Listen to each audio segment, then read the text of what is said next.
Hi friends, ఎలా ఉన్నారండి మీరందరూ? నేనైతే చాలా బాగున్నాను.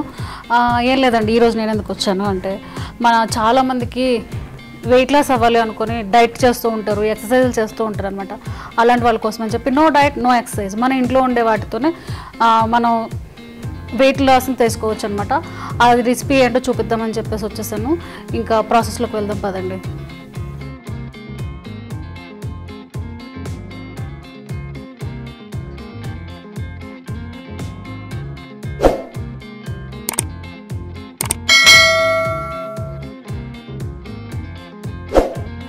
ఇప్పుడు బార్లీ సూప్ చేస్తున్నాం కదా ఫ్రెండ్స్, దానికి ఏంటంటే ప్రిపరేషన్లోకి వెళ్తున్నాం కాబట్టి నేను ఇది ఆలివ్ ఆయిల్ తీసుకున్నాను అనమాట. ఇది ఎందుకు మనం వెయిట్ లాస్ కోసం కదా చేస్తున్నాం, ఆలివ్ ఆయిల్ అయితేనే మంచిది. దీనికి కొంచెమే వేసుకోవాలి.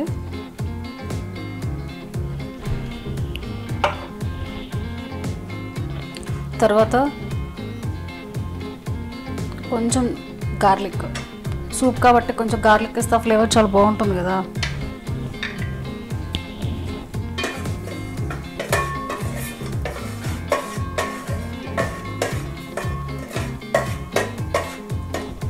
ఇప్పుడు అలాగే స్మాల్గా కట్ చేసుకున్న క్యారెట్ పీసెస్, తర్వాత గ్రీన్ పీస్ అండ్ బీన్స్,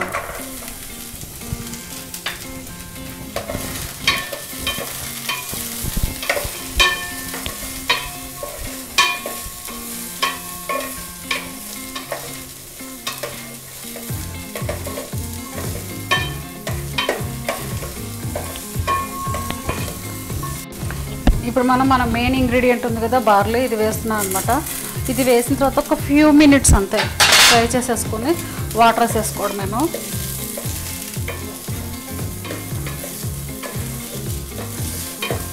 ఇది బెస్ట్ వెయిట్ లాస్కి మంచి హోమ్ మేడ్ సూప్ అనమాట.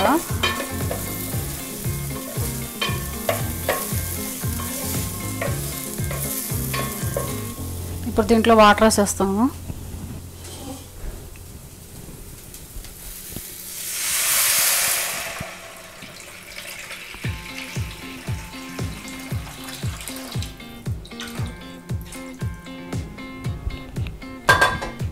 ఇప్పుడు సాల్ట్ వేసుకున్నాము.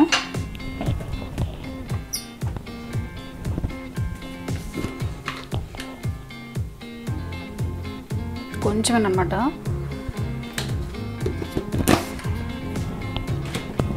ఇది ఉడకడానికి మనకు 15 మినిట్స్ టైం పడుతుంది. లిడ్ పెట్టేసుకుందాము.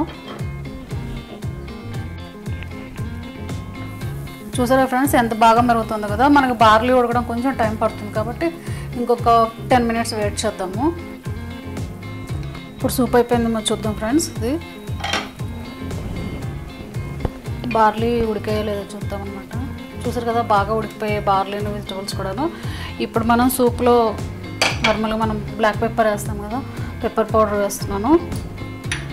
వేసేసి దీన్ని కొంచెం ఇలా మిక్స్ చేసేసుకుని సర్వింగ్ బౌల్లో తీసేసుకొని సర్వ్ చేసేసుకోవడం.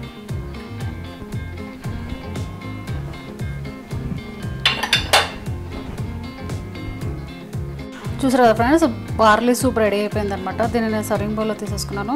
టేస్ట్ మాత్రం చాలా అద్భుతంగా ఉంది. ఎవరైనా వెయిట్ తగ్గాలి అనుకునే వాళ్ళు దీన్ని రోజు చేసుకుంటా అయితే 1 మంత్లో వెయిట్ లాస్ అయిపోతారండి. మీకు కనుక మా వీడియో నచ్చినట్టయితే మీరు కూడా తయారు చేయండి.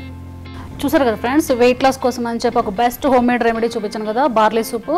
ఇది కనుక మీకు నచ్చినట్టయితే మా వీడియోని లైక్ చేయండి, షేర్ చేయండి, కామెంట్ చేయండి.